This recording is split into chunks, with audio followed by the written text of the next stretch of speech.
Dr. Smariki, we can start now. Yes.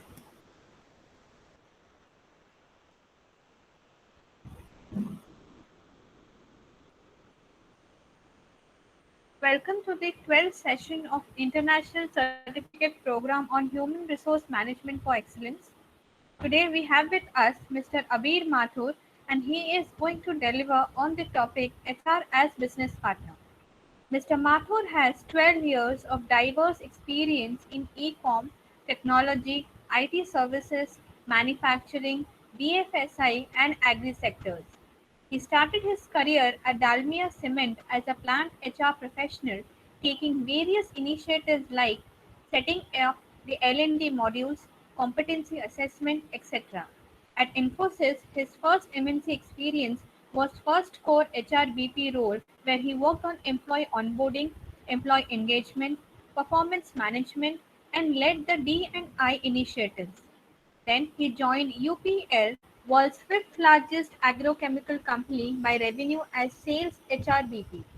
His experience at Amazon gave him exposure to managing technology workforce and managing various HR programs for tech employees. At Spandana, he was heading the HR where he got an opportunity to set up and lead the HR function.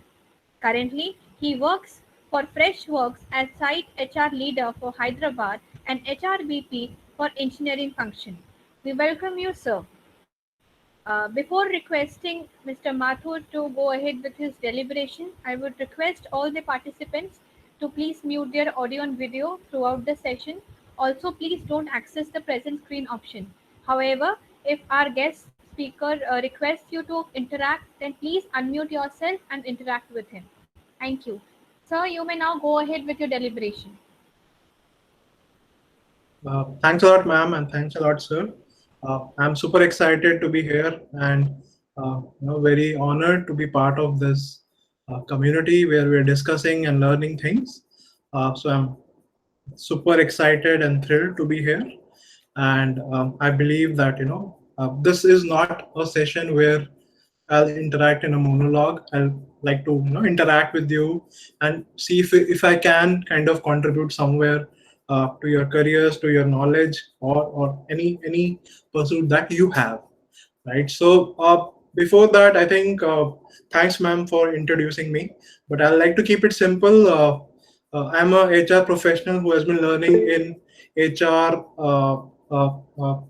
HR function for the last 14 years through my education and my 12 years of experience. So I'm a learner. I'm still learning.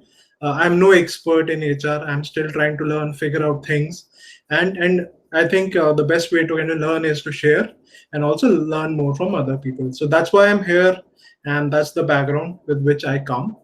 And before the topic is very interesting. It's not at all a theoretical topic in the sense that you can't kind of read something about HR being a business partner and know it. It's something that you learn, you evolve. It's about how part of the role rather than the what part of the role. So I'm going to talk about it. It's more of a discussion, interaction, and I'll try to answer as many as questions as possible from my end, and that will be my perspective. I don't think whatever I say is the the final thing. So please keep it take it at that way. And even if I don't have an answer, I'll say I don't have an answer. So that's the crux. Uh, if we are okay, we can actually start with when you were kind of going through this certification, you've attended multiple sessions by different industry professionals. So I would like to know, what are your expectations from the session HR as business partner? What would be your expectations? I'll try to note it down and see if I can cater to most of the expectations that you have. So if we can start with that, ma'am, is it okay for them to kind of unmute and talk about it? Yes, sir, they can go ahead. Please, I request the participants to please one by one unmute yourself and share your expectations with sir. Please.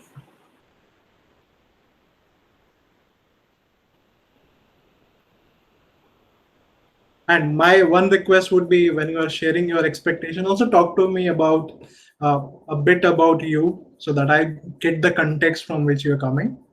So happy to learn from you. What are your expectations from this session? Hello. Yes, I can hear. Okay. Good afternoon, sir. My name is Mary Jane. I'm from Nigeria, currently in Lagos, Hi, Mary and Jane. I'm a HR manager in a hotel here. So I manage about 120 staff. So my question, I want to really understand how this HR business partner works, and I want to know how I can come in to help the management do better both with the employees and customers. And it's the hospitality business. There's a lot going on right now, especially with Okay. this current pandemic. So I want to know how I can be part of the management, not just by being a HR manager, but how I can contribute to the growth and to everything that is going on. Thank you. Thank you. That's an excellent expectation. I think that would be the theme of the session, and I'll try to take care of that. And in the end, we can check whether your expectation is met or you have more questions. Thanks for asking that question. All right, sir, you're welcome. Thank you.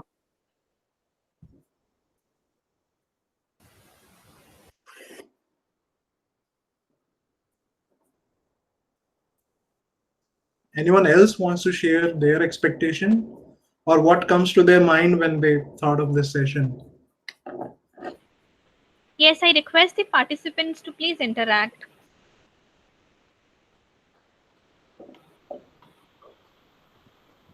Good afternoon. Good afternoon, sir.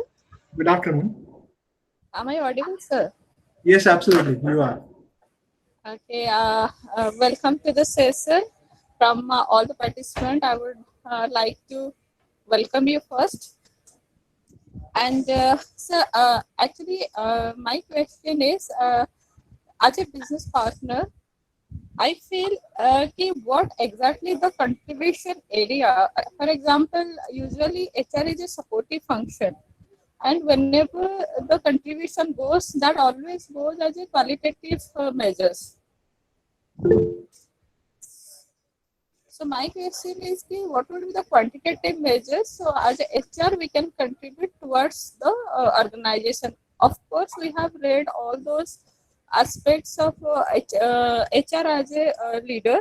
For example, HR scorecard, HR analytics, and HR as a IR, perspectives also.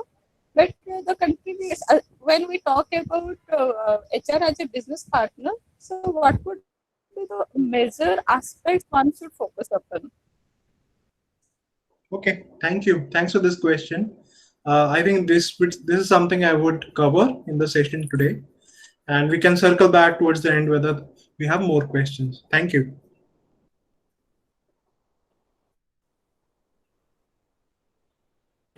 Sir, we have received another message from Miss Anita Bhutani in the chat box. She is writing, "Hi, Anita here, and she's a psychologist, but have picked some skills in general too in various arenas." She says that she has this question of what an HR business partner is when there is an HRM. So for her, it will be total novice learning from the experts. So Okay. she wishes that you distinguish between HR as business partner and HRM, if I am not wrong. Okay. Thank you, Ms. Bhutani. I kind of uh, get your question, and let me take you through what I had in. Then in the end we can talk about whether that is something that is clarified to you or not. Okay. Anyone else Okay, who has questions? yes, sir. Yes, sir. I have a question. Sure. Mm. Yes, sir. I'm audible to you. Yes, you are. Okay, sir. Okay, sir. This is Rupali, and I'm a faculty member. So as a faculty, I just go through a textbook context. Like there is a term known as HR is known as the peoples are mostly known as the asset of any organization, right? But anything happens to the organization, first of all, these people or these assets are going to be affected. So what is your point of view on that? Because now many people if you are particularly looking at this point of time, because many people lose their jobs, and even those who are having the particular skills also, they are in the home.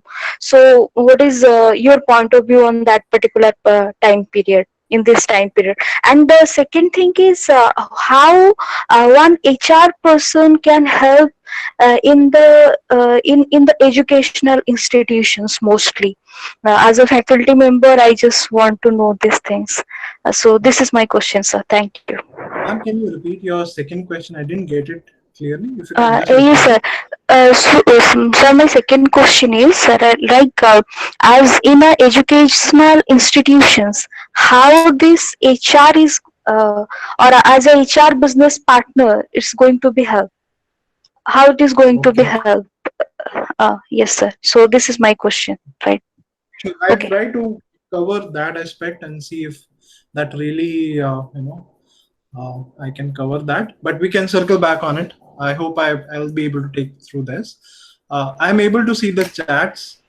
Mr. Kaustubh Agarwal says, "Dear sir, kindly reflect upon additional major skills that HR business partner possesses than those who are traditional HR professionals." Okay, good questions. I will take care of that, Kaustubh. I can also see Soumya Shri writing, sir, would like to know how HR would contribute to business as partner, as they already involved in different planning operations of organization or at the core as per topics covered. Looking forward to this session. Okay. How HR would contribute to business as partner. Okay. Got it. Got it. Thank you. I'll cover that, Ms. Someshri, and see, and also circle back towards the end whether that is something that is covered here or not, and we can talk about specific questions. Okay. I think we have quite a few expectations.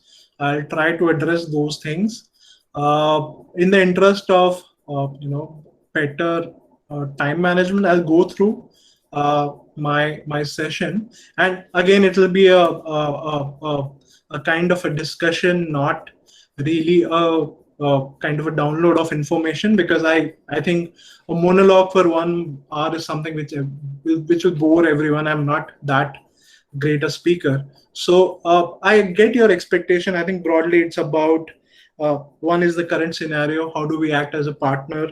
Also in specific industries like hotel industry, educational institutes, how does HR partnering come into the picture? Also about how do we kind of showcase our results, our outcomes quantitatively apart from the qualitative aspects. So we'll try to cover that, and also see how best we can make use of time. Uh, uh, So, can you please also reflect upon the skills that an HR business partner should precisely have? sure. Thank I'll you. try to cover that. Thank you. Sir, I can another see. question also is there in the chat box. I could see that the chat window is open for me. It says, sir, what are the specific job profile of HR business partner other than a generalist role? Thank you. I think these are very, very relevant questions. And I'll try to go ahead and try to see how best we can address these questions today. So in terms of broadly speaking, if I ask you what is the role of HR in a organization,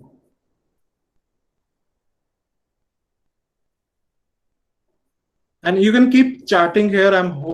We can review this towards the end. I can see more questions are coming, but my question to you right now is, what is the role of HR which plays in an organization? What role do we play in an organization?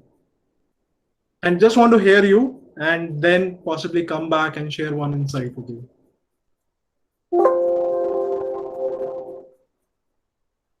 If you want to unmute yourself or you want to chat here, happy to do both. May I, sir? Yes, please go ahead. Sir, my name is Lopamadra Pattanayak. I'm working as a strategic head in a company of 800 to 900 employee strength. Okay.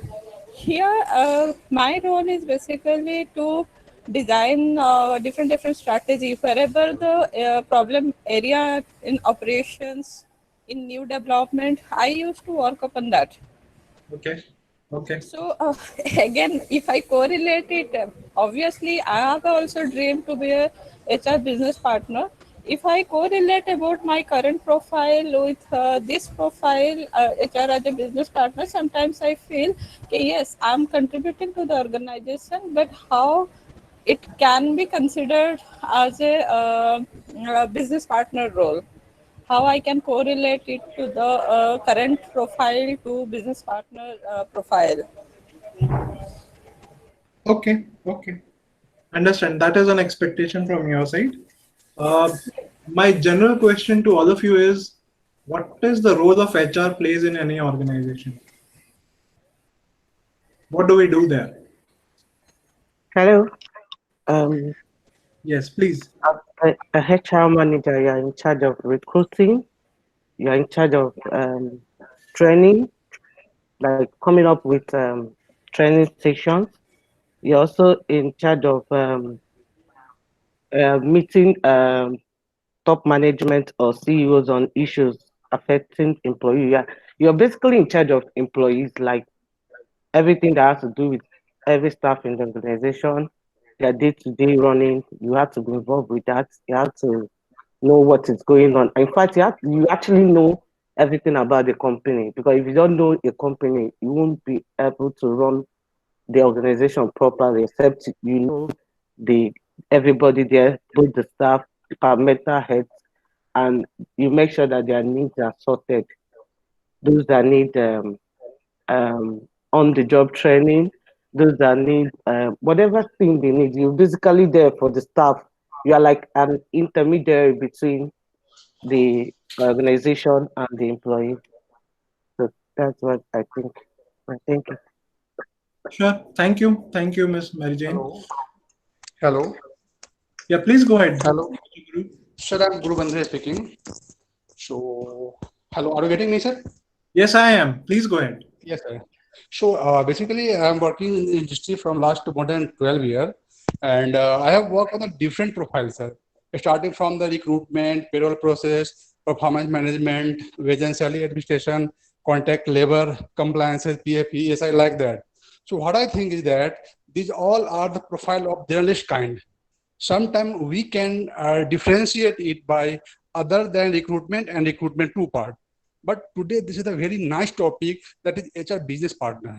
So basically, I'm trying to understand exactly what partner role is other than HR journalist. Okay, I got your question. I did see your question on the chat as well. Thank you for your question. And in your view, what is the role of HR? I mean, not in just in terms of your profile, but what is the role HR plays in any organization? So basically, I have gone through this much of profile. Okay. So apart from also there is some profile that is organization, development, that is change management, strategic HR business partner, again is a part, leadership role, again that is a thing, again personal management is the thing. So like that, they are all the part of HR profile, sir. Sure, understand. Thanks. I also read Mr. Kaustab's comment that HR's role is bringing, updating, and administering human capital in the organization through various strategic intervention. Okay. Anyone else who wants to speak right now and has any perspective here? Hello, sir. Yes, Ms. Rupali. Yes, sir. Sir, right people in right time in the right place in a simple manner. If we just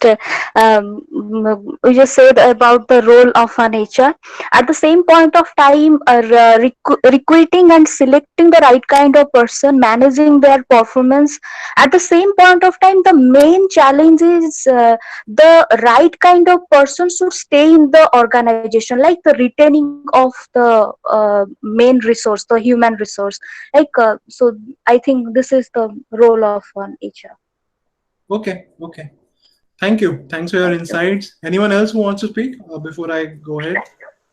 Sir, Yes. hello, sir. Yes, sir. Good afternoon, sir. Good Sir, afternoon. actually, I feel that there are so many roles that one HR person does in an organization. Maybe like if we give a wholesome view, like starting from hiring, recruitment to like L&D, the admin FM part, the industrial relationship, the talent and management of the employee throughout, the partner workforce, along with the budgeting like human capital management, the employee connect. The actually HR is between the employee and the organization, the connection, the development of HR and the whole life cycle. I think HR does all of this, sir. If Sure, sure. Thank you. Thanks for your comments. Thank you, sir. Thank you. Okay, thanks for all your insights. I think all of you are absolutely right in terms of you talked about role in terms of bringing talent, nurturing talent, and retaining talent, and we do it through various mechanisms. Either you do it through talent acquisition, talent development, or talent management, or any other initiatives related to employee engagement that we do. And I think all of you are absolutely correct. You are a bridge between the organization and the employees. And you talked about various roles. I can still see a couple of comments there. And I would, having said that, I would like to present a view of uh, what what's there in the wait a minute. I'm trying to share my screen. Give me a moment.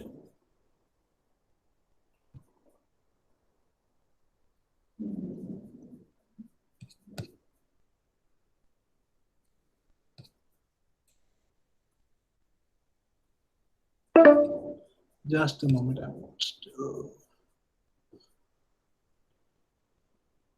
trying to see.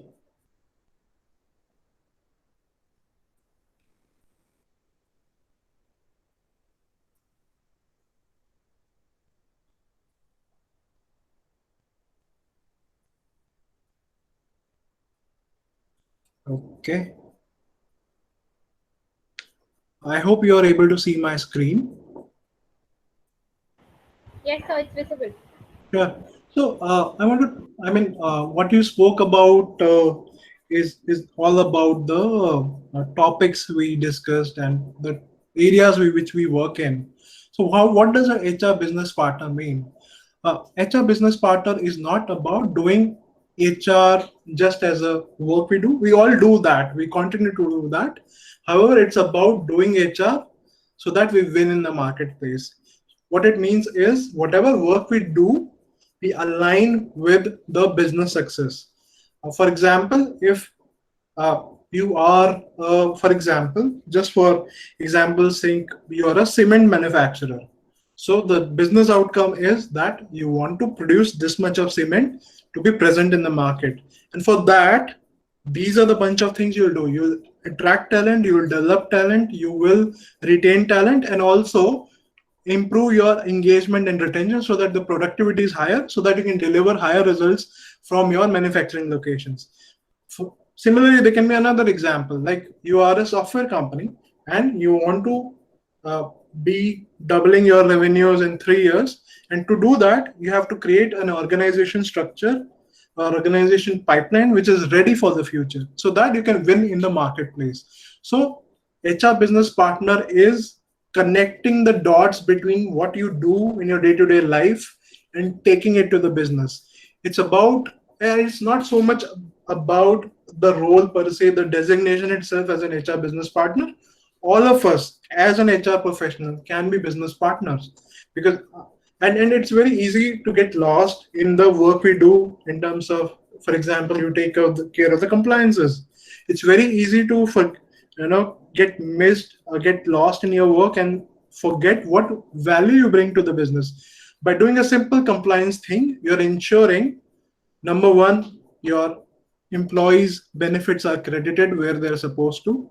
You're doing all the compliances as per the law of the land, which ensures your company runs smoothly and there is no stoppage. So that ensures your business objective of being a successful organization is kind of done there. And how do you do that? You win in the marketplace as a business partner when you start creating value. And it's more about the mindset of being an HR business partner, where each day, every day, you think, talk, do things which help you, which help your organization to grow and win in the marketplace where they are. And irrespective of the industry, whether you're a technology company, whether you're a manufacturing company, whether you're a education company, whether you are a company which is into providing some other services, or you are a social enterprise, it doesn't matter. As long as you focus, think, reflect, and align your work with the business outcomes, that's what business partnering is about, right? I will go back and talk about the difference between an HR generalist and an HR business partner. But here what I'm saying is, each one of us in our own role can be a business partner. And once we start playing that role, irrespective of the designation we have, is when we become a HR business partner. And these words are not mine.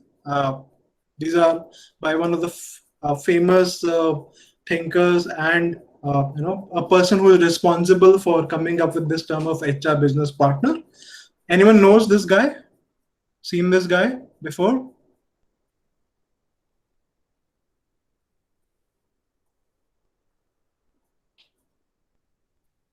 Any guesses?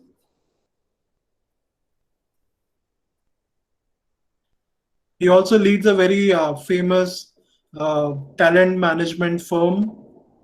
He's a well-known thinker, writer.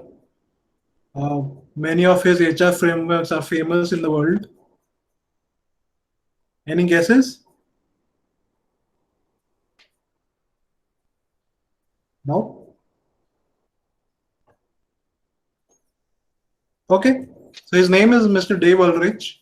I'll encourage you to kind of go on Google or any other site to kind of read through what he says about Dave Ulrich, about HR business partnering, and he has been writing about it for at least 2 to 3 decades now. And it's an evolving model. What he spoke about in 90s is very different from what he's talking in 2020s.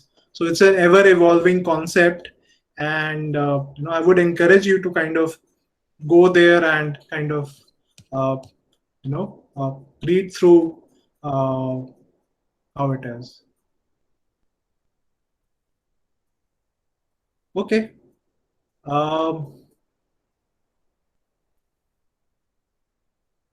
Okay. So this is a very broader level definition of what HR partnering is, right? And HR business partnering is not so much about what you do, it's more about how you do. As I said, HR business partnering or business partnering itself doesn't have too much to do with what role you play. As long as you are in HR, you can be an HR business partner. And once you start doing that, you start having that mindset, is when you move towards being a strong HR business partner. So that was a theoretical concept where Dave Ulrich gave some thoughts about it.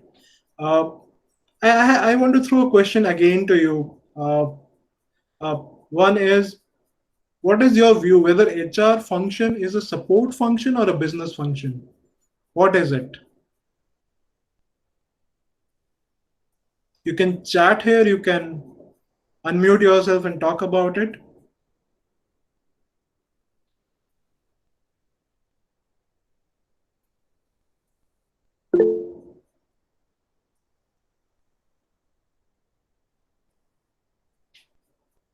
You can chat actually. A lot of people are typing there. Let's take a half a minute to type both. Okay, both. Okay.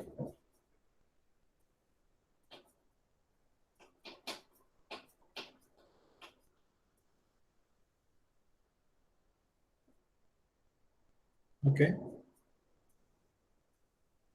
Catalytic. Okay. Okay. Miss Lopamudra, you said it's a business function. Why do you think it's a business function? So for me, see when when we feel our business success, three things matters. First thing is your how you are utilizing your human capital, and second thing is how you are utilizing your finance, right? And third is the operation. If three things you are managing well, obviously you will get good business out of your sales, marketing, and branding. So, as a HR, in my past experience, I tried a lot to improve the quality of manpower and the skills, performance, and aligned their goal into the organization's goals. Ultimately, we achieved the turnover and also doubled our turnover.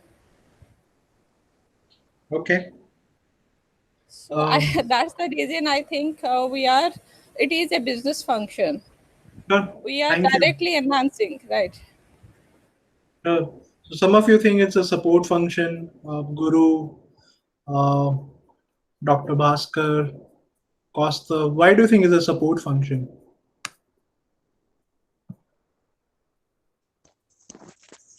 So basically, we work in a engineering company, Okay. and what I think is that everything that is billable, that gives us revenue, that give us profit maximization, all are engineers, and all the engineering work done by him provides this. We have a big HR team, but basically what they do, they do recruitment, they do wage and salary administration, payroll process, PMS, and training development, like that. So here it is considered as support function. Yes, sir. Right. Right. Got it.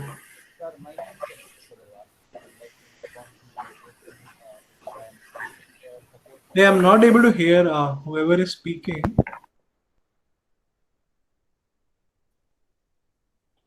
Hey, is it Costa who is speaking? I'm not able to hear you.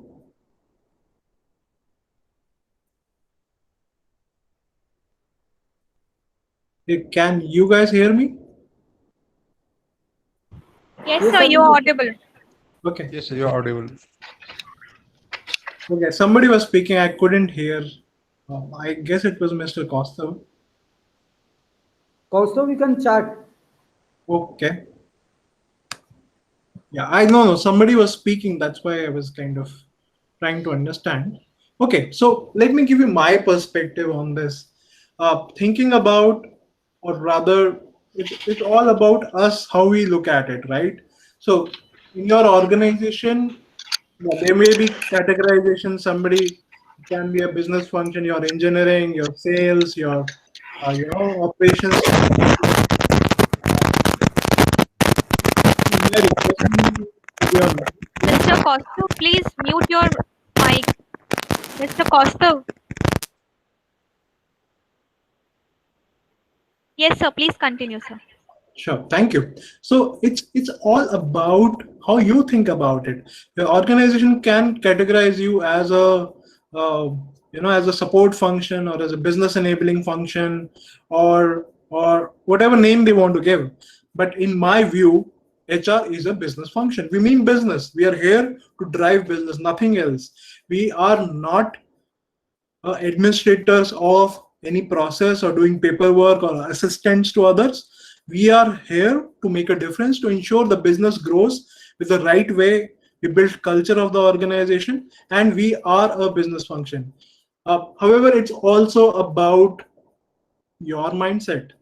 Business partnering is all about how we look at our job and how we take care of that. So let me, and again, I said it's not about what you do that makes it a business partnering, it's how you do it. And this how part is more about how do you manage yourselves? What are the behaviors you should have to be a strong business partner?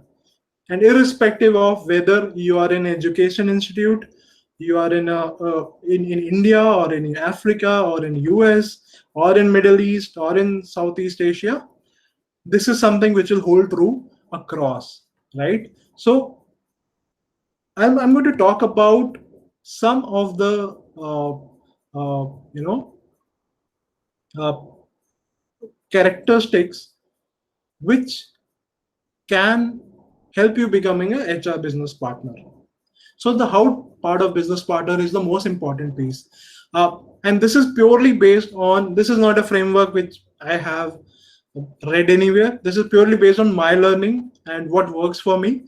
And this may not be very comprehensive. This is purely I'm sharing from the purpose of being sharing my knowledge. And please feel free to challenge it, question it, and have your own opinions about it. I think first and foremost, the most important thing is ability to connect the dots. What does it mean? Do you understand the business? Do you really, if you are in an engineering company or you're building some automobiles or you're building some software, do you understand the business? Do you really know which market we play in? Do you know who are our competitors? Do you know where the money is generated, which part of our business the rupee value or the dollar is coming from? Are you aware of that? Do you know what is the cost structuring of the company? What is the employee cost? What is the cost of maintenance? What is the cost of kind of your renewals, your licenses? What is the cost of compliances? Are you aware of that? Are you aware of the how, which are the critical factors which lead to business success? And can you, after understanding that, connect the dots back to your work? I can give you one example from my experience. So in my first company, I worked in Dalmia Group, and it is a company which has diverse manufacturing businesses. I was part of their sugar business. And my first role as a management trainee, I was part of a sugar factory. So interesting part of a sugar factory is you can have a super efficient plant, zero losses, zero man days lost, everything. But if the sugar cane which comes from the farmer's field don't land up in your gate of your plant and they are not of a high quality, none of that will matter to you. So hence, the most important thing is to ensure that the kind of sugarcane and the quality of sugarcane that we are getting should be A class, and that will drive our business growth. So from that, what we did or what I did was try to see how can we create value there from an HR standpoint. It is easier to say, okay, this is the job of a procurement guys, let them do it. If they're not doing. What can I do? I'm doing my job. But what we did as an HR function was we kind of try to understand who are the people who make the difference here. So we had a group of around 250 people who used to interact with the villagers, the village head of the villages in which these farmers work. We worked with them and understood what are the key characteristics of these people that can influence the farmers to give us the high quality sugarcane and influence them to grow those kind of sugarcane. So we worked on a competency model for these people. And by the way, these people were on contract roles. They were not full-time employees of the company. They used to come for 6-7 months and then they were off. But these were the most important people in our organization. So what we did was we did a competency mapping, understood what are the key behaviors they should exhibit to influence our external customers to get us the kind of input we needed. And I'm just giving you an example. Like, this is where the business value was getting created. This is where the real business was created. Similarly, in your organization, be it whatever industry it is, please try to understand what is the business all about. How do we contribute? Even a simple act of giving a great onboarding experience can strategically impact the organization's business growth. Because just for example, I join a new company, I have a great onboarding experience. I may go back and tell 10 of my friends, hey, you know what, this is a great company. Why don't you also join?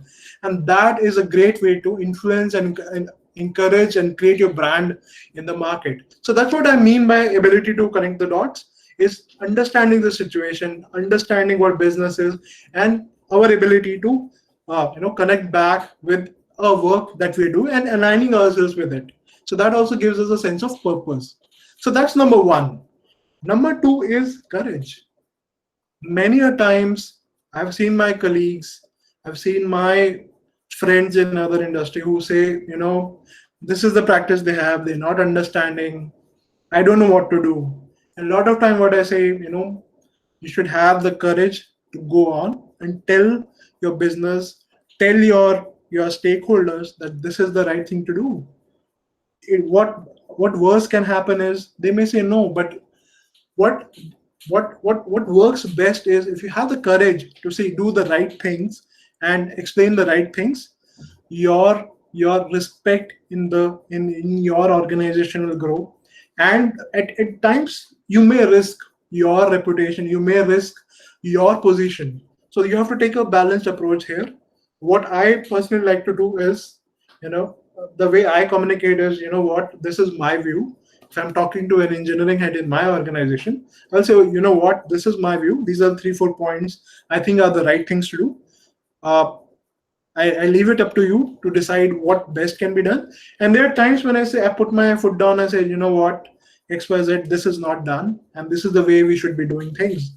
And I totally understand you must be in different industries, different setup, but there is a way, you have to find a way to kind of convey and your thought processes. And that will not happen until and unless you do the first part, ability to connect the dots. So courage is extremely important for being a business partner. Number 3, think and reflect. Now, a lot of us do day-to-day jobs. We are recruiting people, we are onboarding people, we may be firing people, we may be taking care of the exit processes, we may be doing some talent management processes, we may be running some training programs. But are we as HR professionals reflecting on each of our jobs? Because HR is not about those operational activities. HR is about our ability to think, reflect, and strategize. Make no mistake, HR is a strategic function. Most of the organizations which thrive or fail are because of the HR strategy they have.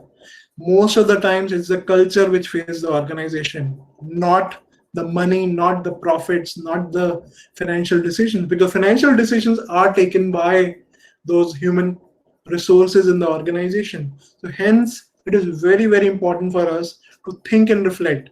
Are you at the end of the day sitting back and reflecting your day? How did it go? What value did I create? Was I able to kind of add any value somewhere? What are we doing? Do you have a plan? Do you plan your next quarter? Not in just in terms of goals, but in terms of what are the things you're going to do, which is going to add some value to the business, add some value to our organization. So that is super important. You're here to create value, and hence don't get totally submerged in your day-to-day activities. If you do that, believe me, the work will look operational, the work will look very, very routine work. But as I said, even a simple work of onboarding somebody can be very strategic, and there can be different examples. Even an exit experience can be strategic. So each of it's our job to think, reflect, and actually connect the dots again. Because if you're not kind of reflecting on your day-to-day activities, if you're not reading something about HR, if you're not watching something, a good TED talk or good audiobook or good reading material, if you're not doing that and not building your thought process, possibly you're not going to create value.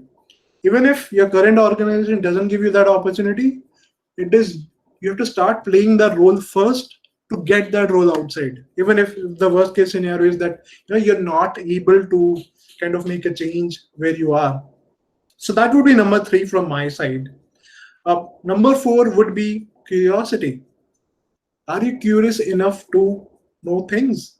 Are you curious enough to kind of solve the problems? The first step of solving any problem is curiosity. Do you have the curiosity to understand the problem, break it down, find a solution? So, for you to become a strong solution provider or a problem solver, re- uh, it depends a lot on your own curiosity. Unless you have that, it's very difficult to kind of solve problems and gain the trust of your stakeholders. So number four, I would say curiosity. And it's same as, typically an engineer. What does an engineer do? Engineer does a problem solving work.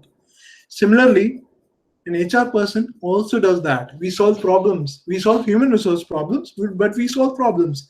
Hence, it's very important to be curious, to understand, link things around, what leads to what. Even, I mean, a very simple example. We were talking about, the business outside. If you see your industry is impacted by COVID, what is going to be the impact? Are you able to think beyond what your management is telling you? Are you able to bring facts from outside? What is the 3 months down the line, how's the industry going to look like? Are you able to learn through that? Are you curious to know about it? Are you able to bring on those insights? You can possibly say, starting October, this is the broad research which is coming out. Maybe this is not best time to do layoffs, because we will again have to hire those people again, and it'll take 3 to 4 months, and we are actually losing out money there. So why not find a solution which is midway, if financially things are not working out? So I'm just giving one example, that are you curious enough, are you aware enough to connect the dots, understand the external environment, understand the internal environment? If you see a problem, are you curious enough to go inside the problem and understand what it is? If there is a retention problem, are you curious enough to understand what is the real challenge? Is it the money is a problem? Typically, money is not the problem in retention. Typically, it's about the manager, it's the leadership, it's about the culture, it's about the processes we have built. Those are the reasons why such things happen. So I think fourth, and also one of the most important thing is curiosity. Now, coming to the next aspect of it is empathy. Empathy it's not about being soft on people. Empathy is about being humane, understanding the concern. Uh, and I've heard or even seen on social media, or a lot of articles where organizations came on a Zoom call, got 50 people on the call and said, you know what, you're fired. And that was super insensitive. I mean, those organizations should be ashamed of themselves. Even if it is the last measure you're taking in terms of laying off people, there is a humane way of telling people about it, telling them the reason they deserve a hearing from you. It's a tough time, but at least be human to them. So that's extremely important. Similarly, you should have empathy, because as an HR business partner, you're not just business partner, you're a partner for your human resources. So you have to be the employee champion. You should also champion the cause of your employees. So it's a tough battle. We have to balance between management and employees, as many of you called out. But for that, you need empathy. And when you have empathy, you're able to listen, you're able to kind of understand what kind of repercussions certain decisions will have, and then work with your management to find a solution for that. So I think empathy is super important for being a successful business partner. And last but not the least, it's ethics and values. As a business partner, we are the custodians of culture. We are the custodians of values of the organization. And hence it is very important that we drive our work with a lot of ethics. We focus on doing the right things for the organization. And doing the right thing doesn't mean making more money. Doing the right thing means what's the right thing to do. And are we providing that inputs to the organization, to the management, in terms of building all those things up? Otherwise, we can't just, even if you know something is bad, if you toe the line of the management or the senior professionals, we are not doing justice to our roles. Whether the organization agrees or disagrees, whatever decision is taken is our job to maintain the ethics and values of the organization. So in my view, as a HR, as a business partner, these are the behaviors that you should have to become a business partner. And is it any different from what you're doing in your day-to-day jobs? Not really. It's about how you think. It's about how you do it, how you look at it.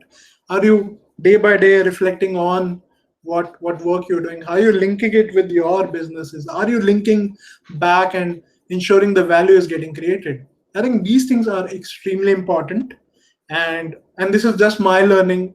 This is not a comprehensive model or something. This is no model actually.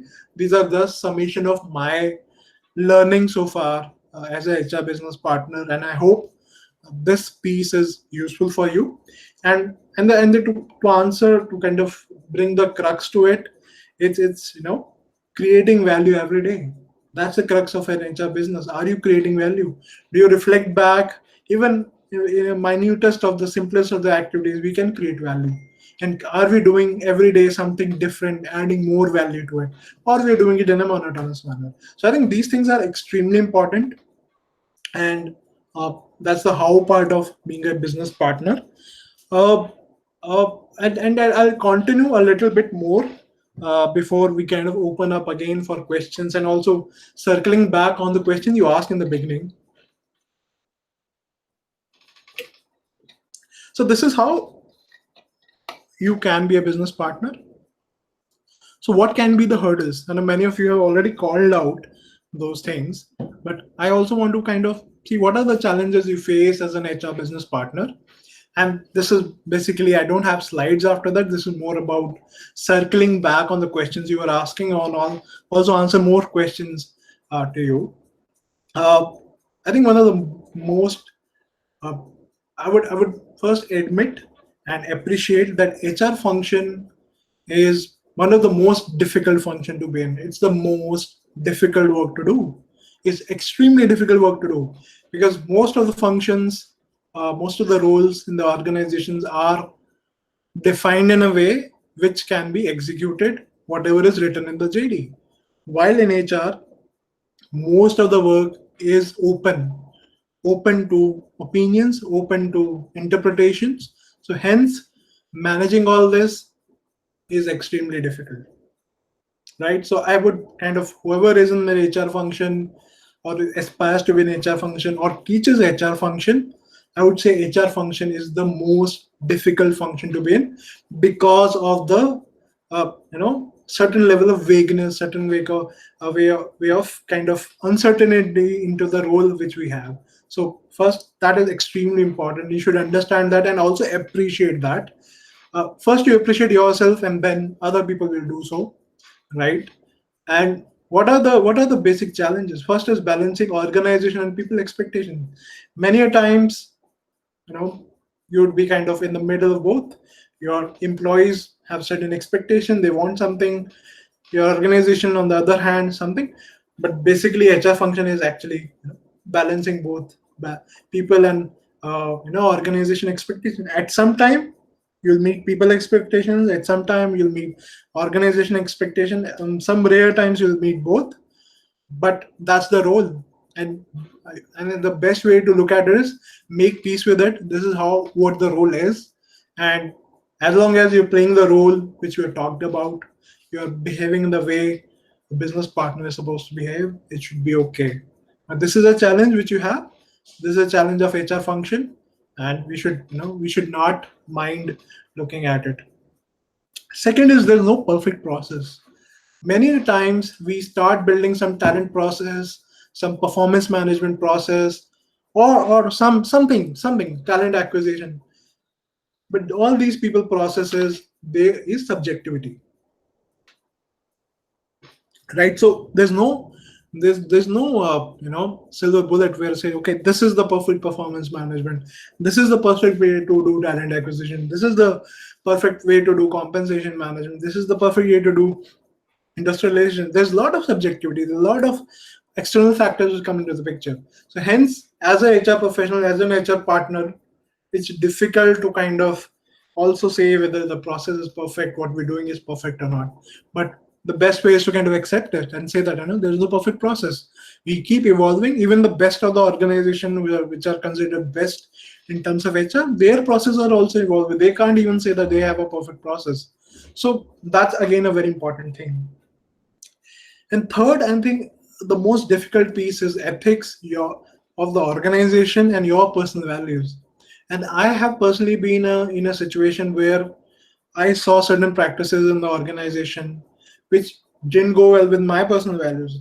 And it may be totally okay for an organization to run a business that way, but for me, that was something which is not right. And hence, I kind of moved out of there, right? But that is a call each person has to take.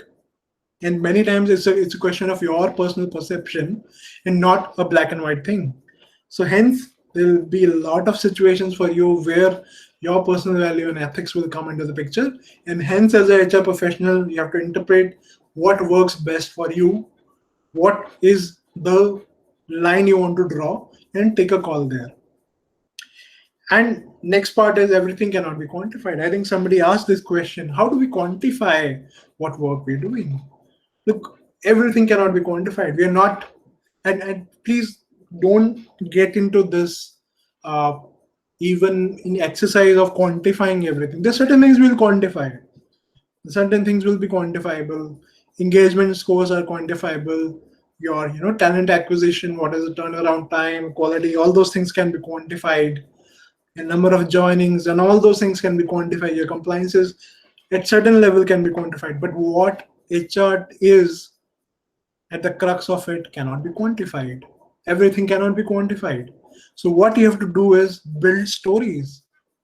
How do you build stories? If you, for example, I talked about my experience in a plant where we tried to kind of create value for the business by ensuring the supplies are great, and how we did it is kind of enable the people who were in those roles and try to train them who were not even on the company roles.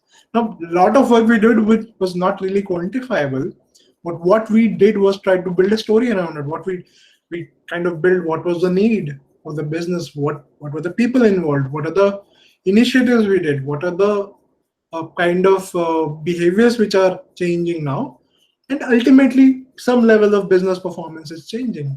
And can I say that whatever we did that changed the business of the organization? The answer is no.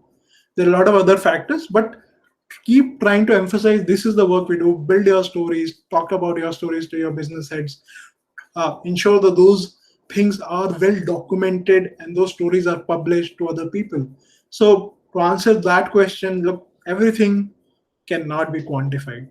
Certain things can be. You can have your dashboard scorecards, but that will not carry everything. That will not carry the kind of behavioral interventions you are doing. That will not carry a lot of initiatives you're doing to coach the managers. As an HR partner, we also need to coach our managers to behave in a certain way. Can I quantify it? I can only quantify, okay, I had these 3 coaching sessions in this quarter, but will that say what I've done? Absolutely not. Right? So I can talk about, these are the intervention we spoke about, these are the things this manager is doing, and these are the things we are seeing in a long-term basis. So to answer that question, and anything, not everything will be quantified, but try to build more narratives around it. Try to talk about what work you're doing to others. And last one, and these are my I'm not saying this is the comprehensive list of all challenges an HR partner faces. This is basically what, in my view, are the key challenges which I have faced. And the last one I face is, everybody knows HR. And there have been cases where people manage to tell, oh, you don't worry about it, Abir. I know about HR. You just be there with me, support me with whatever I'm doing. You ensure the documentation is done. You ensure the Excel is updated. You ensure the system HRIS is updated with all the forms and all those things. Because everybody thinks this is a general field. Everybody knows about it. However, that's where your subject matter knowledge, that's where your courage to speak up, that's where your ability to connect the dots, that's where your empathy, your listening skills come into the picture, where you add value there. Because a lot of people will claim to be knowing everything about HR. Unfortunately, unlike engineering, finance, commercial, or software engineering, or manufacturing engineering, or sales, not everybody claims that they know this. But in HR, everybody comes and claims they know HR, they can do better, you just assist them. However, if you are able to build those behaviors in you, build those personalities within you, and build and inculcate those behaviors, people will see value and they will be able to kind of um, move around with it. So that's my take on the challenges that uh, we face. So kind of I don't have too much kind of a framework per se, but this is my view. If I have to talk about, these are the challenges. If I go back, these are the things which I have learned that which I have developed, or I think I need to develop to be a successful business partner. And my crux is, you're a generalist or a talent acquisition person or a compliance person, you can still be a business partner if you think like a business partner, if you behave like a business partner. It's not so much about the role. Well, I'll talk about what is the role difference between HR generalist and a business partner. The difference is simple. A generalist is, in my view, is a person who keeps on doing his role but doesn't align with certain business. So why do companies have a role of HR business partner or a generalist separate? The idea is very simple. HR business partner is supposed to know about the business. He's supposed to connect with the people. He's able to influence the people. He's able to connect the dots. He's able to think, reflect, and strategize in advance. He's able to represent the views of the employees to the senior management or the board, whichever position you are in. He's able to ensure that values of the company are kind of established and they are followed through. In my view, that is the only difference. Different companies will kind of call somebody generalist, call somebody business partner, but you can still be called a generalist and still be a business partner if you think and behave and work as a business partner, right? So that's all what it is in it, as per my opinion. And when you see a job description difference between an HR generalist and business partner, that is something which companies do, is to kind of align you to a particular business. Why do they do that? For example, in my organization, I work in a software as a services company, Freshworks, and we have multiple functions. We have marketing, we have product management, we have engineering. I'm an HR business partner for engineering. So why am I called HR business partner for engineering? Because I should be able to see what engineering team is trying to do. How is it creating value? How is it aligning with the strategy of the organization? What are the shortcomings now? How can I build an organization which is ready in 2023? Not only now, am I able to build those structures, those pipelines, am I able to put these things on the board when we are discussing? As we speak, I'm working on multiple aspects, like what should be the spans for manager, how many people he should be managing to ensure they're able to manage people well, have those people discussion, have those performance discussion for them to be successful. And the way I'm looking at is, in 2023, when we'll be a $1 billion company, this is the size of our engineering team. Do we have an organization structure which is ready for that? So that is the opinion, that is the thought with which I go into my role, and not with, okay, today I have to kind of run performance management, I'll do performance management. Am I able to align those activities with the strategy, with the business of the organization? For me, that is all what is there in terms of business partnering. And before I kind of go back to you in terms of opening up with your questions, I think I'll try to address a couple of questions which were asked. So Mary Jane asked me about her hotel industry and how can we part of management, how can we bring more value in all these system when we are laying off people, the industry is under turmoil. How can we kind of really put ourselves in a management seat?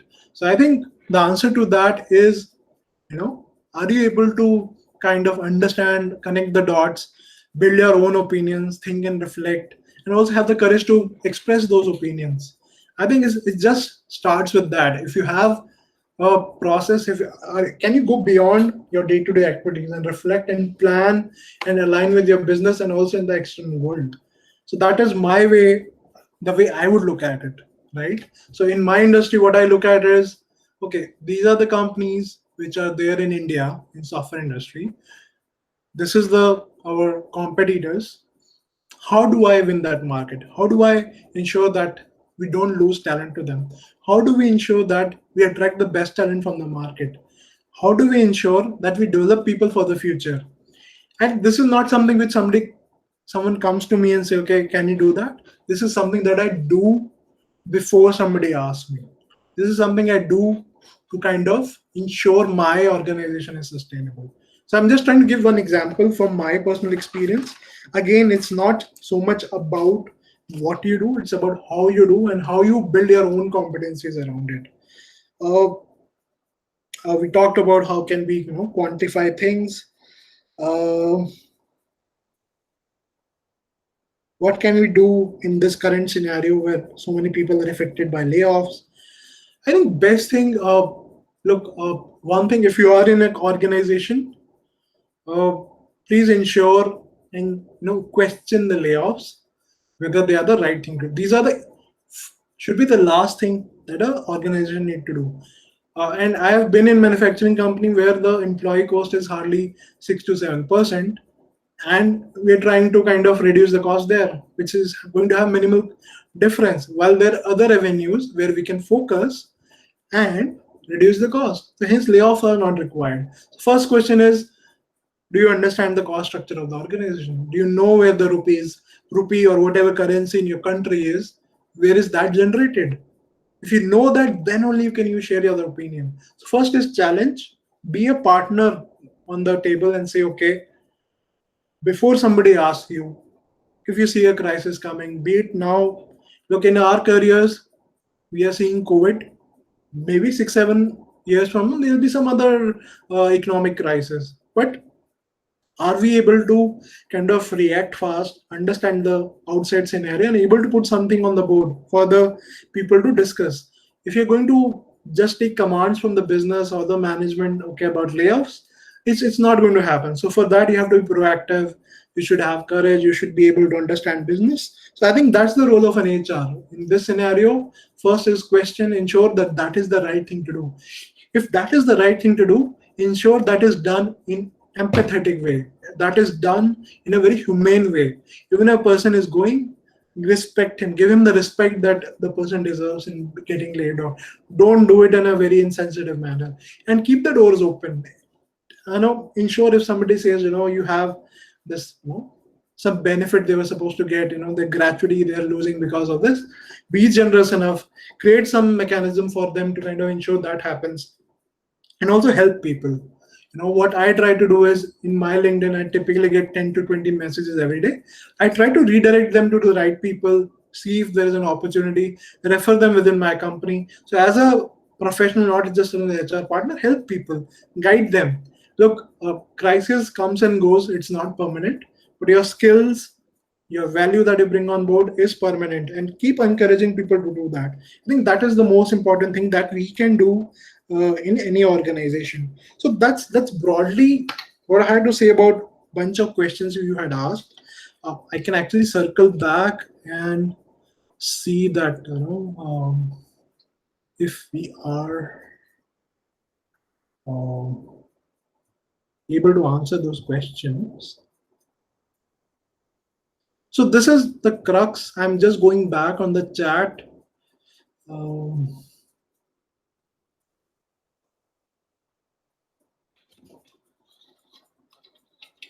Okay, so Ms. Anita spoke about in HRM what is business partner. I think I tried to address that, but happy to answer both. Costa asked about what are the additional skills that HR business partners should possess. Then those are an HR profession. I think I tried to kind of differentiate. It's more about how you carry yourself. It's about mindset, your competence more than anything else. Okay, so Amish, I think I tried to address your question as well. Guru, in some way I tried to kind of differentiate between generalist and HR business partner. Okay, Yuga Prakash spoke about, would it be incorrect to say that as an HR manager grows into becoming a business partner in a perspective understanding of all domains, and it therefore requires a lot of maturity? I would say I would disagree with you, Mr. Yoga Prakash here, because being a HR business partner is not something uh, you become a better business partner as you progress in your career and stuff like that.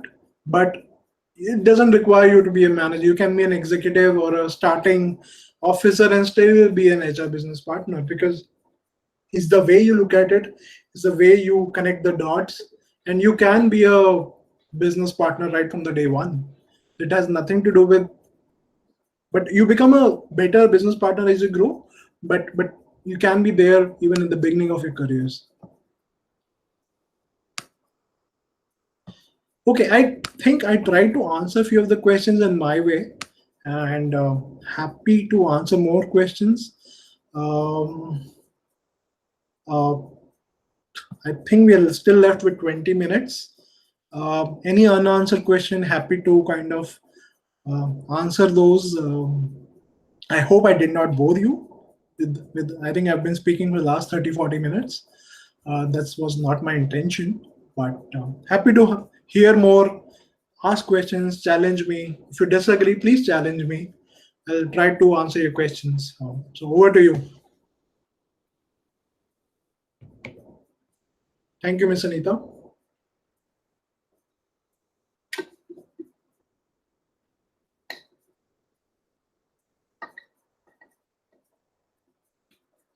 Okay, Manisha is saying, please mention few qualitative, innovative ideas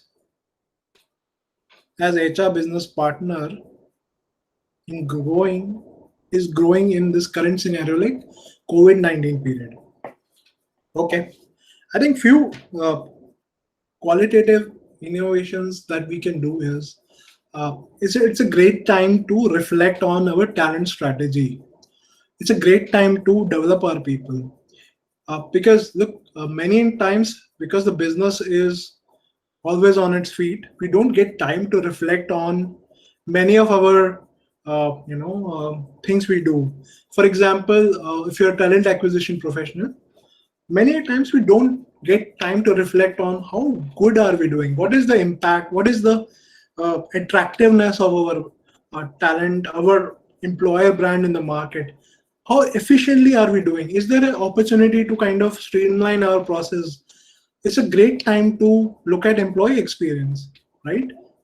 Like for my organization in last 6 months, we have run at least 3 employee survey.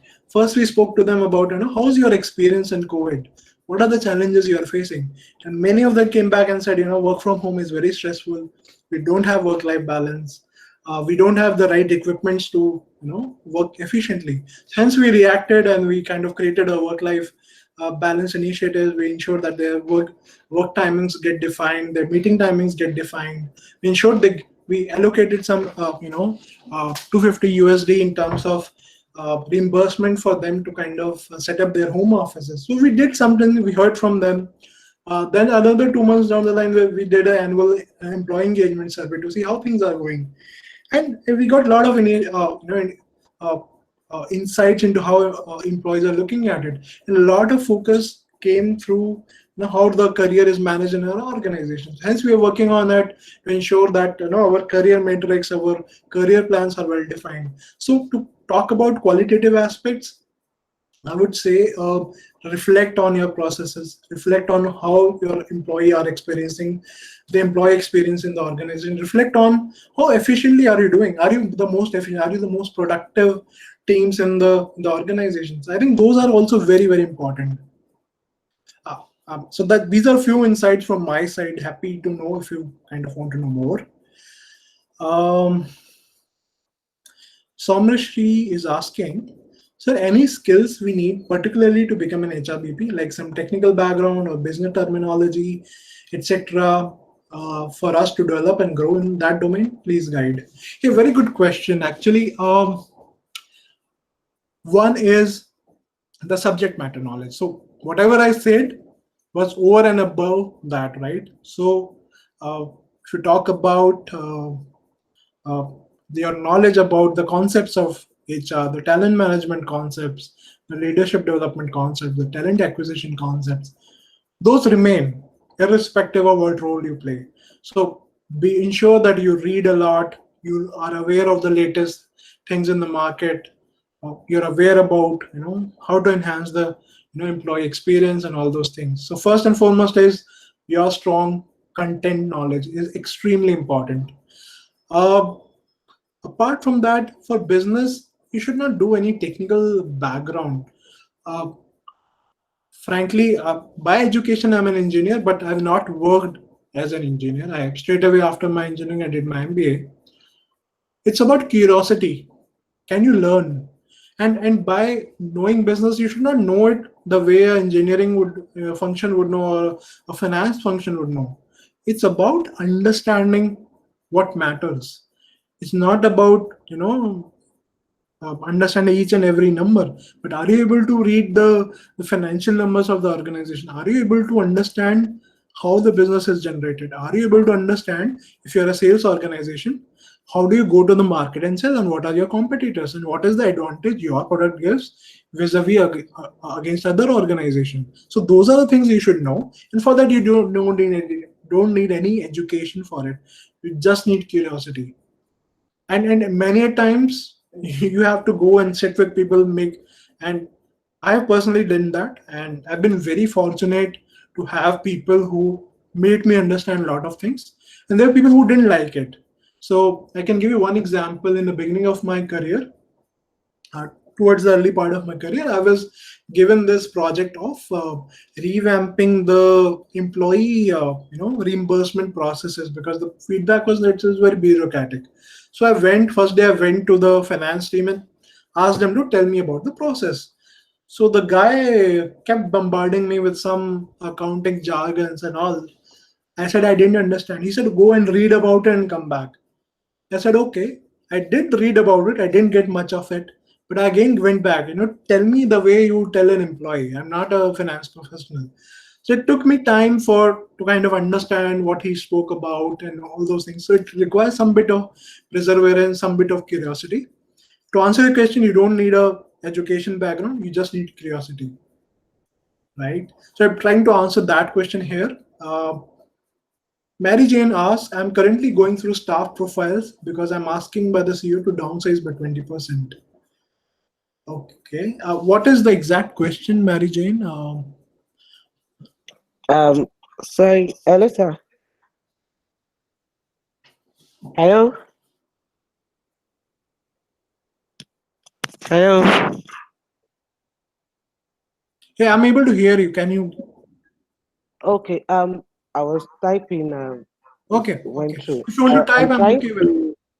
Yeah, I'm trying to find out the best way to go about this, because I'm asked to reduce staff by 20%, and I'm trying to do that, and I don't know the best way to go Okay. through the process.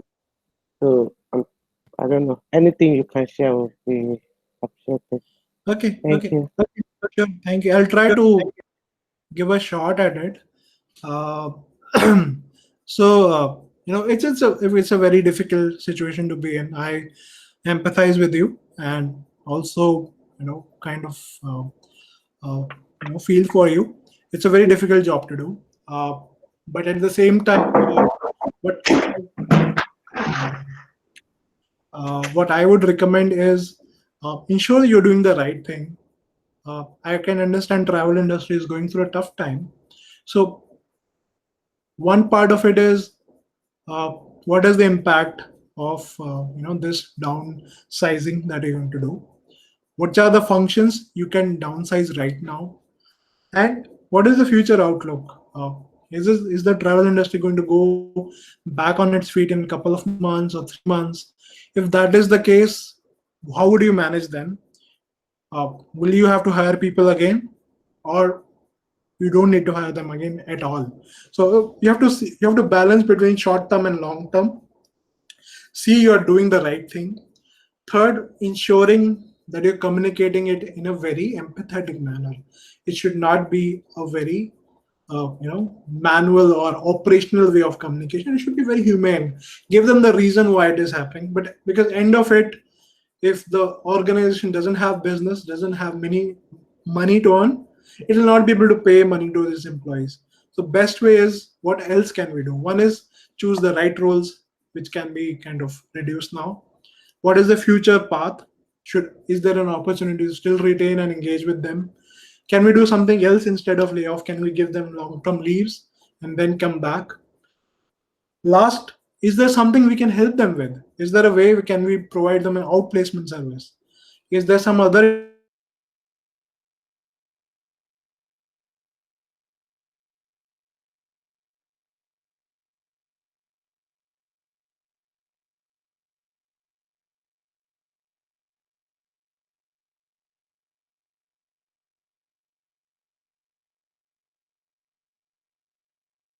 from Jet Airways?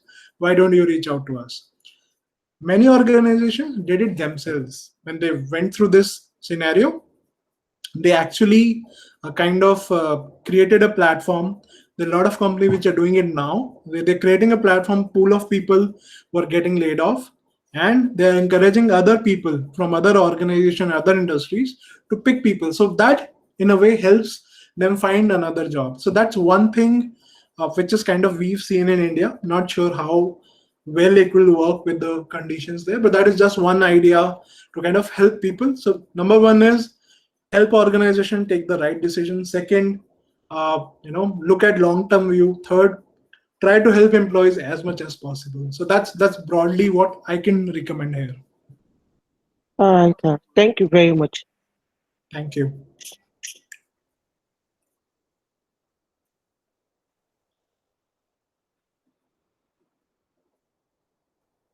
Okay, Somesh also spoke about how about job cuts, recession, salary crunch, manpower, firing context. We're looking as in this HRBP contribution to this tough and difficult times we're going through, and the new normal going ahead for the both employees and companies growth post COVID as long-term approach. So I think Someshri, the answer would be similar to what I just said. In this scenario, we have to do our best, do the right thing. At the end of the day, if company's business has vanished, it's not coming back in many months, it will not be able to sustain with the people. However, are there alternatives? Or even whether you need layoffs in your organization or not. Many organizations did lay off just because other industries are doing. So that's where your contribution comes into the picture. Are you able to analyze that, connect the dots there, and bring something on the table? Number two is, how can you make this experience better for the employees? In fact, the role of HR is much more complex now in the new normal. One, many of the organizations are in the remote mode. Many jobs are getting lost. So hence, the importance of HR is there in terms of ensuring that we're doing the right thing, ethically right, value-wise right, and being a true business partner to the organization. So I think there's no right answer to this, but this is the approach I would follow. And if you have more questions, happy to answer that.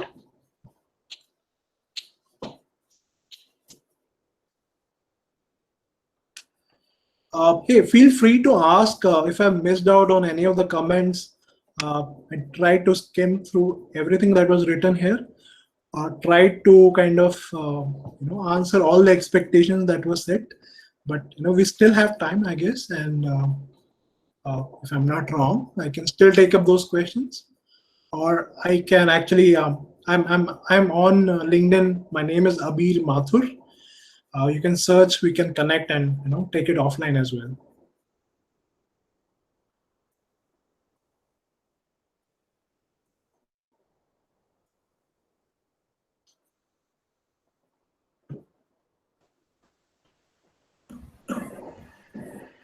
Participants, you are requested to ask any questions.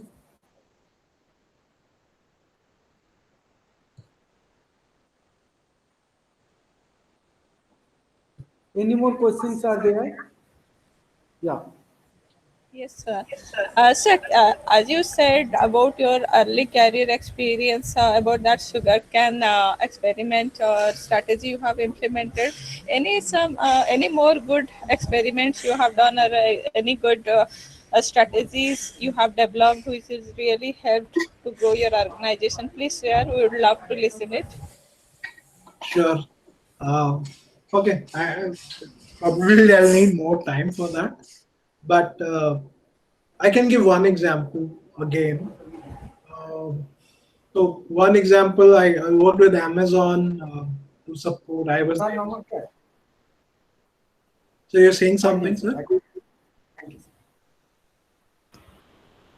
Okay. Okay. So I was working with Amazon as a HR business partner for the technology teams. So one of the things, the business problem we saw was, we were losing a lot of senior talent within 6 months. There was a lot of early iteration. So, and that was a, software engineer, senior people in 10, 15 experience is very difficult to hire What? in terms of time taken, in terms of onboarding and all those stuff. Ah, So what we did was try to deep dive on. Hello? Sir, ମୁଁ yes. ତମକୁ କହିଥିଲି बनाओ ना। हाँ, हाँ। Okay. So I think what we did was deep dive into what are the reasons for it, and came back with the framework where we try to estimate organization who joined us from outside industry, senior people. First 90 days, we manage their whole onboarding through modules, through feedback, through inputs to manager to ensure that their onboarding was smooth. And through that, the attrition for that particular set of senior people came down from 16% to 6%. And that made a lot of impact in terms of business delivery. That is one such example. I think to explain more examples, I would need more time. Happy to connect offline as well. As I said, uh, my name is Abir Mathur. You can search me on LinkedIn. We can connect and talk there. Thank you. Thank you, sir. So we'll be starting the valedictory session in a short while. We are waiting for Mr. Nihar Ghosh to join in. So I would also request you to wait for a few minutes and we'll start with the valedictory session, sir. Sure. Thank you. Thank you, sir.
Dr. Biswajeet Pattanayak, Mr. Nihar Ghosh has already joined, so we can now start our valedictory session. Okay, Dr. Das. I has already joined. Okay, sir. Good afternoon, sir. This is Dr. Good, Smarika Pattanayak. good afternoon to all of you. Sir, I'll just give a brief introduction of yours and then I'll request you to continue with your deliberation, sir. Good afternoon to all. Esteemed Chief Guest, Mr. Niharanjan Ghosh, the resource person of today's session, Mr. Abir Mathur, my colleague, Dr. Bhaktabandhu Das, and my dear participants. I welcome you all to the valedictory session of the 2-week International Certificate Program on Human Resource Management for Excellence. At the outset, I would take this opportunity to introduce the eminent guest and speaker for the day, Mr. Niharanjan Ghosh. Mr. Ghosh is a seasoned HR professional with nearly 3 decades of rich and diverse experience in multinational corporation, family-managed conglomerates, federal agency, and academic institution in India, Asia-Pacific region, and Middle East region. His critical management and consulting assignments span FMCG, food processing, petrochemical, engineering, retail, IT, and knowledge management and healthcare sector. Mr. Ghosh is currently the President, Human Resource for Imami Limited, the flagship company of USD 3 billion Imami Group. In his previous assignment, Mr. Nihar held the responsibility of Executive Director, Corporate Human Resource at USD 3 billion RP Sanjeev Goenka Group. He was also a founding member and Executive Director, HR for the retail sector of RP Sanjeev Goenka Group for over a decade, with responsibility for Spencer's Retail Limited, Music World Retail Limited, etc. Mr. Nihar held HR leadership roles in Johnson & Johnson Medical India and Asia Pacific. In the early part of his career, he has also worked at Indian Institute of Management, Ahmedabad, National Dairy Development Board, and Reliance Industries. I, on behalf of ASBM family, welcome you, sir. Right. I now request Mr. Ghosh to please go ahead with his valedictory address. Sir, please. Okay, thank you so much, Samarki, and thank you, ASBM, for inviting me to talk to the participants. First of all, before I proceed further, many congratulations to all the participants who have undertaken this program and gone through these 12 very valuable sessions on many key and important dimensions of HR. And I'm sure you would have all found this experience of learning virtually, yet getting connected to a larger community and learn from very esteemed industry colleagues over the last 2 weeks. So first of all, I don't think I'm going to be saying anything new, which most of my colleagues who have taught you in these 12 sessions wouldn't have told you already. So I will kind of stay away from talking things which are cliched and things which you possibly already know. I would like to tell you something very different and possibly something which is today very concurrent and important in today's context, which is that we are all living in very disruptive times. While we have been talking about the VUCA as a concept for a fairly long time, it's only now that we were all forced to experience what VUCA truly means. Okay, so the last 4 months has taught us both individually and professionally to live in very volatile and uncertain times. It has pushed us to adopt ways and methods of working which we had only talked about but never experienced. All right, and all of us thought that this remote working is something that is meant for people in the connected world like information technology. But the fact is today, even brick and mortar companies like ours or those who are in core sector like steel, cement, power generation are also working remotely. and working very successfully. So what it basically teaches us is that all of us have the ability to adapt, and ability also to learn new skills and capabilities that is hidden and latent inside us.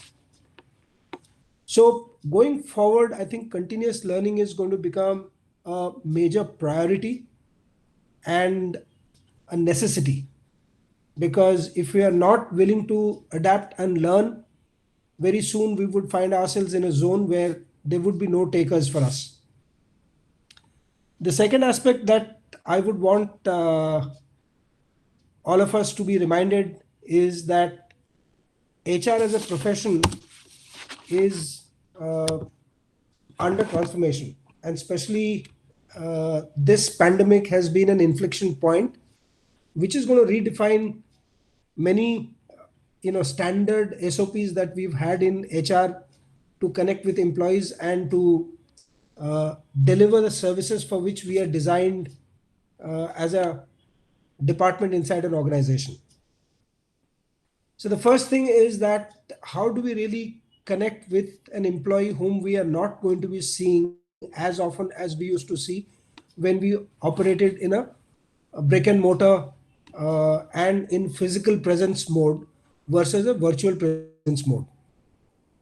So how do I make that individual feel part of a team, part of same larger organization when you're not meeting each other in a physical setting for months together?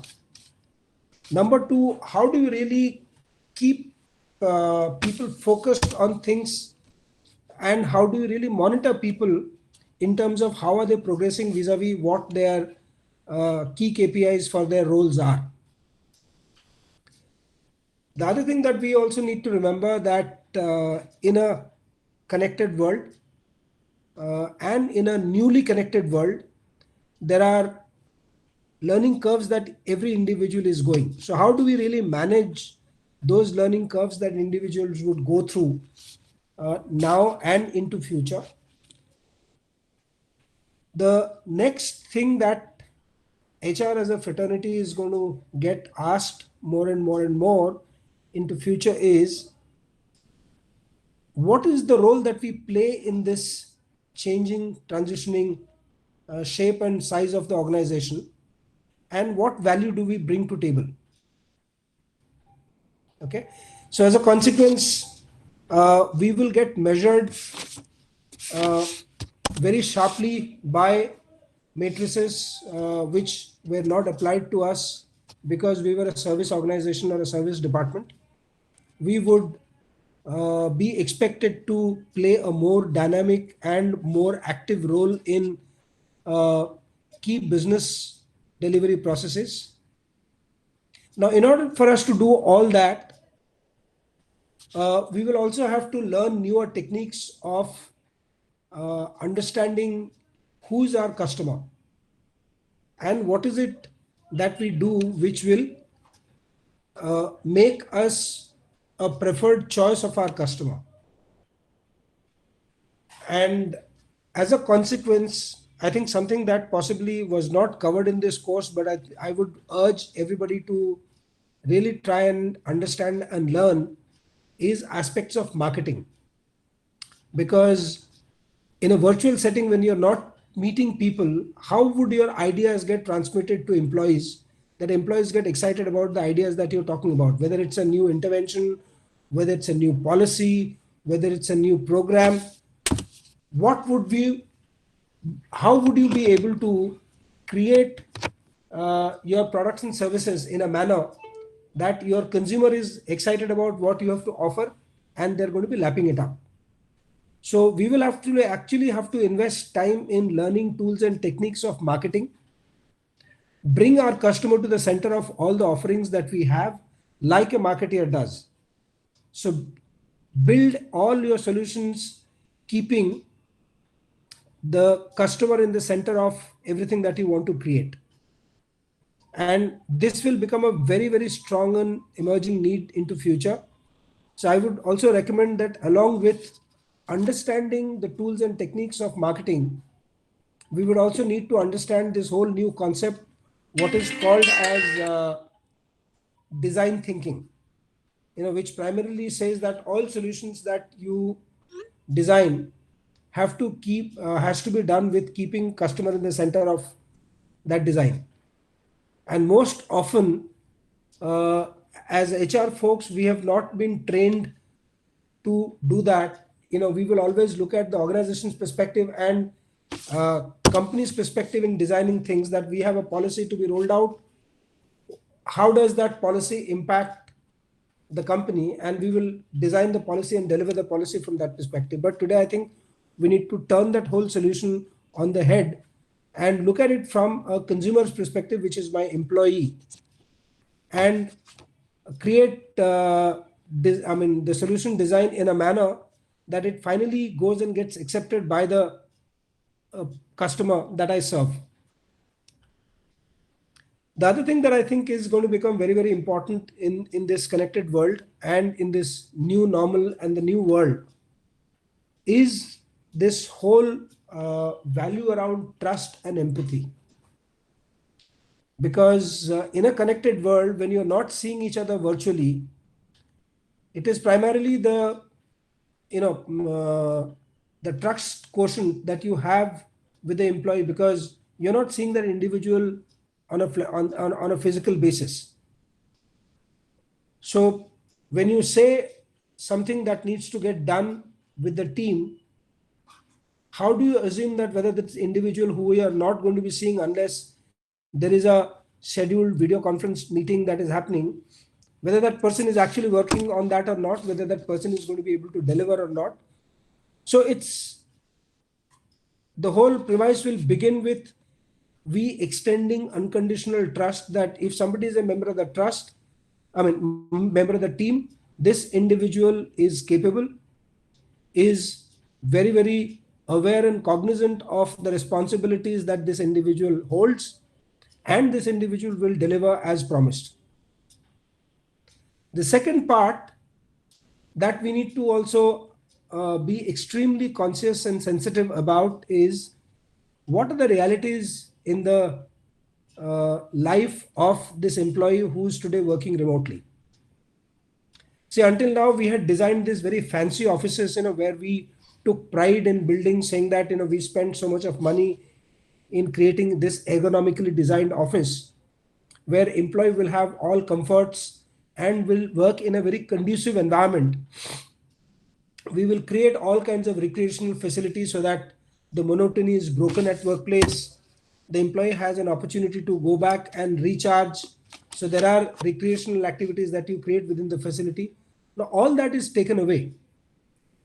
Now we don't even know how does the home of an employee look like in today's reality. And just by giving that individual a laptop and an internet connectivity, we believe that this person is ready to work. We don't even know whether this individual has a decent enough space in their own homes to be able to sit and do their work uninterruptedly. So we need to take those realities into account and be extremely empathetic to the realities and worlds of our employees, and then accordingly set our expectations from the employees. Some of the other things that I think we need to possibly be aware is that the consumption pattern of our consumer is going to be changing, and we are already seeing enough signs of that. How a lot of consumption that used to happen through the conventional channel of trade, which is the general trade or the modern trade or the physical format of buying and selling, is shifting to a virtual format, primarily because of lockdown, lack of access. Second is around the concerns around safety and infection. So people are going to be choosing more and more and more virtual delivery of goods and services. Now, how is our organization today designed in order to be responding to this changing market reality and the consumer reality? And what would that mean for me to be looking at in terms of structure, systems, processes, capabilities and skills of my employees to be able to respond to that market opportunity. And if we don't, we would have missed the bus. And as all of us know, that marketing is very unforgiving. It only gives you one chance, and if you don't get it right in that one chance, there is somebody else who has gone and cornered that opportunity and taken the large portion of the pie that is an offering from the consumer. So our ability to be able to help the organization through this transition by helping organization create the right kinds of organizational structure, defining the right kind of talent mix and the right kind of skill sets that we need to hold on to, nurture or acquire, is also something that we need to be extremely focused on in days to come. Similarly, I think one of the other aspect that we need to look at is given these changes that's happening and the way the market is evolving and revolving, we might have to look at also very differentiated reward structures. All right. So the conventional mode of a permanent job, lifetime career, 9 to 5 roles, we might have to start very seriously think, do we really need to create all roles and all tasks and jobs that needs to get done inside the organization as permanent full-time employees? Are there opportunities for us to pull out buckets of work or work which is centering around a particular kind of skill set, which can be done by a specialist who possibly comes and does this as a job work or a time allocation basis? So in other words, we will have to start looking at this whole concept of gig economy, where individuals come in with a particular skill set, they're contracted for a particular period of time or number of hours, they come and do the job and go away. And they have very little emotional attachment with the organization. They're only concerned with the task and contract that you bring them in for. So these are new models of employee onboarding and rewarding mechanism that we will have to start thinking about. While a lot of my peers and colleagues that I've talked to, everybody is possibly discounting it, saying that no, we are still this is only a temporary blip that we've had. It's a long time before such alternate form of employment will come up. My hunch is this will come much before what our normal forecasts are for this transformation. So I think we need to be very seriously engaging in talks with our business leaders inside the organization to start considering alternate models of employment and careers inside our organization and manage talent accordingly, so that as a company we are able to respond to the emerging market situations. Cost is going to become a major element of being competitive, because as we all know, the trade barriers are dropping. Despite doing business locally, we are competing for consumers' attention from the global market. So our competitor is possibly sitting in Brazil or in Chile or in Indonesia. We don't know, and what they bring to table so far as getting the consumer's attention and share of the wallet. So for us to enable the organization to stay cost competitive, we will have to start thinking out of the box in terms of ensuring all the basket of products and services that HR as a function offered, how that can be seen in a very, very differentiated manner, so that we are able to align our activities in line with the emerging business needs and challenges. The next area I think we need to be extremely focused on is our precision of decision making, and which basically means that we are going to be getting into a world which is enabled by information and data, and the margin for error in that world is going to be very small. So the more precise we are in terms of our forecast, predictions, decisions, better served we are with the business environment. So our opportunity to go wrong is going to be reducing drastically in the future.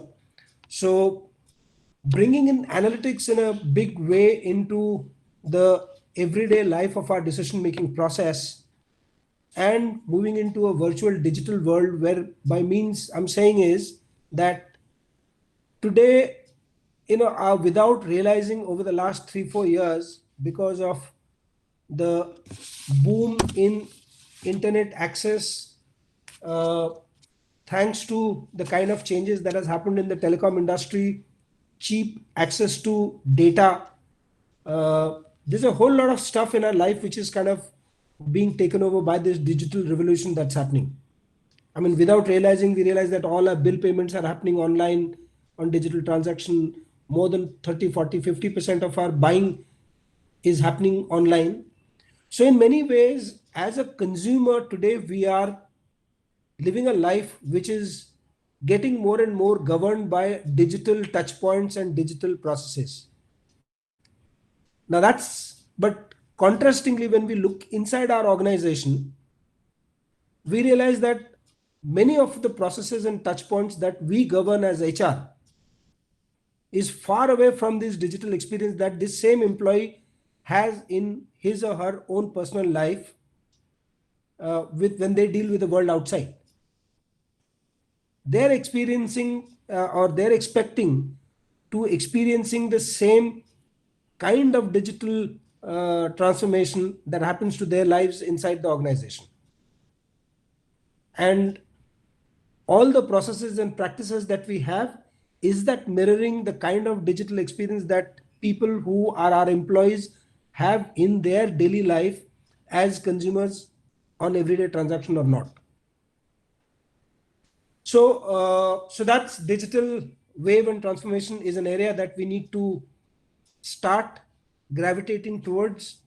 If that is already not in the agenda, we need to bring that. And the essence of doing all this is what? Eventually, I think we need to ask ourselves that question. I think the essence of doing all that is making life easy for our employees. I think the entire what you call upside of this entire digital transformation that's happening is making life easier for us. The world is now in our palm and in our fingertips.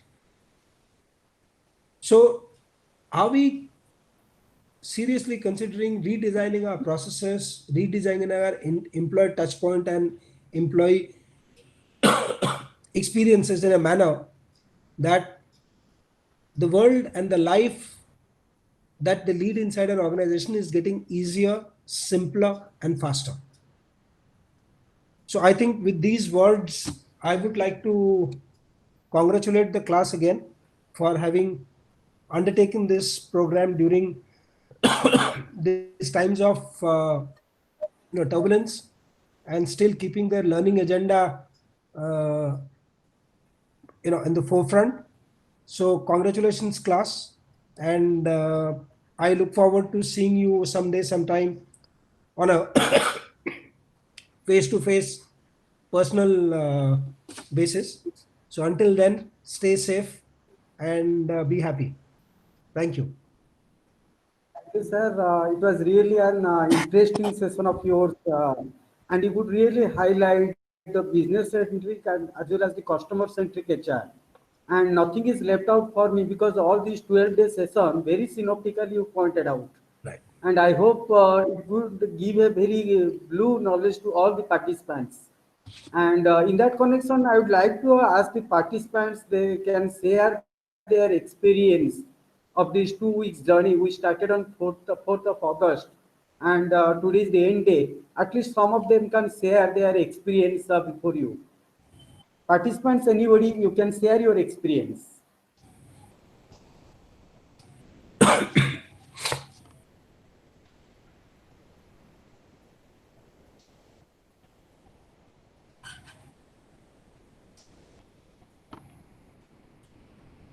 Participants, Anybody can share your experience of this 2 weeks journey.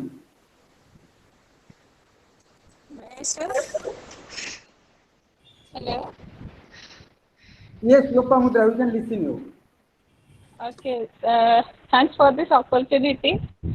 Uh, it's really a very insightful journey, I can say, because during all those sessions, I was remembering my MBA days.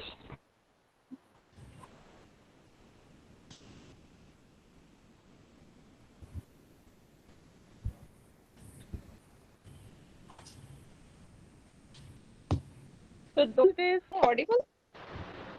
No, Yeah, Hello? audible, audible. Yeah. So We those can days, listen you. yeah, those days we are really not very much exposed to the corporate world, industries and all. But whatever we are learning, we are just grasping 20%, 30%, or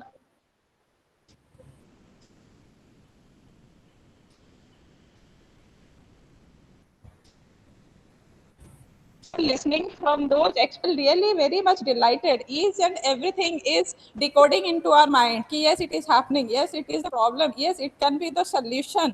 So what I think it is the one of the best learning platform for everyone, be it a student, be it a entrepreneur or professional, whosoever are there. So thanks a lot to ASBM for facilitating us this kind of opportunities, and we are really indebted to those faculty members, though they are really very highly learned and and they have shared really a great exposure and motivation. We think we are really coming up as a master to our expertise field, and we are going to deliver value to our organization. Thank you so much. thank you. Thank you, Lopamudra. And there is another sharing from Anita Bhutani. She has said each day was unique in the learning and tips we received. A very comprehensive range of facets and topics under the umbrella.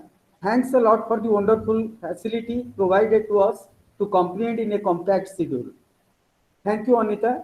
And there is also, I think, another from Mr. Gurubandhu. He has expressed. It is very superb, all this session, excellent, all practical exposures with specialized experts. It's great. Or thank you all for all your comments that you have extended to us participants. Thank you so much, sir, for your kind presence over here. My We are pleasure. really indebted to you. My pleasure. And we hope that another one time I will also call you for another webinar so that you can share the more experience to this audience. Sure. Soon we are going to organize. Thank you so much. My pleasure. Yes. I I'm would also thankful to all the eminent speakers, those who have also shared their experiences in a very practical way in the past days. And I'm thankful to all the participants over here from abroad and from our own country, from different parts of the country they participated. And sir, for your kind information, 55 participants were there, and they are from academic, they are from corporate background, some research scholars, some students are there, and some students from other countries like Abu Dhabi, Nigeria are there, and some students from our own country, from different parts of the country are there. So it's a mixture of participants. very nice. And yeah, it is really an interesting sessions what we experience also from our front. So thank you all for all of you, and hope we'll meet again. Thank you. Thank you, sir. Thank you so much. Thank you, Thank sir. you. Thank you. Dear participants, please stay over. Thank you. Thank I you. take your leave. Thank Thank you. Good night and all the best. God bless to everybody and stay safe. Thank you, sir. Thank you, sir. Stay safe, sir. Thank you. Thank you. Participants, I just want to inform you that some of you have not yet shared your detailed informations. Because, see, if you do not share the detailed information, we cannot send you the certificates as well as your e-books. Number one. Number two is that some of you have been giving us the address. The address is also not detailed out. That also creates another difficulty for us. because after e-certificate again we will send the hard copy certificate to your postal address. So it my earnest request, by tomorrow please send us the details. Please send us the details, don't forget. And rest participants whom we have not yet sent the ebook, I hope 35 participants already have received. Rest, I think 20 participants have not yet received. So please send your details to us. We are really helpless. That's why we are not able to send you all the informations, whatever we are having now on. So in that case, by tomorrow, please send it to us. And thanks for your support and cooperations. We'll meet again. And in near future, we are also going to organize different webinars and seminars. On 15th of September, we are also organizing one-day seminar. We'll send our webinar schedule to in your email ID. So there are many webinars, are free webinars. You can really join, and you register, and you can learn a lot. I'm damn sure of it. So thank you so much, all of you. We'll meet again.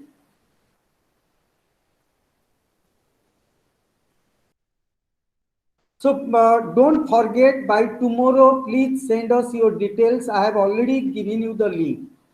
And today also, I have given you the feedback link for both the classes.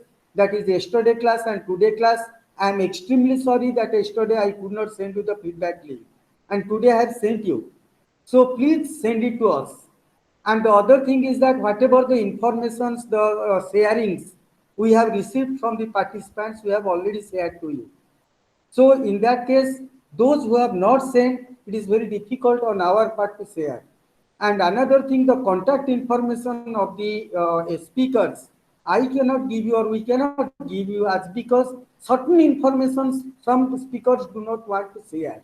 So in that case, you can also email to us any kind of queries and issues are there. We can respond your queries. Thank you so much. We'll be in touch. Please chat on. We are having, the group is existing. In that group, please regularly chat on any issues you are having. Thank you so much. Bye-bye.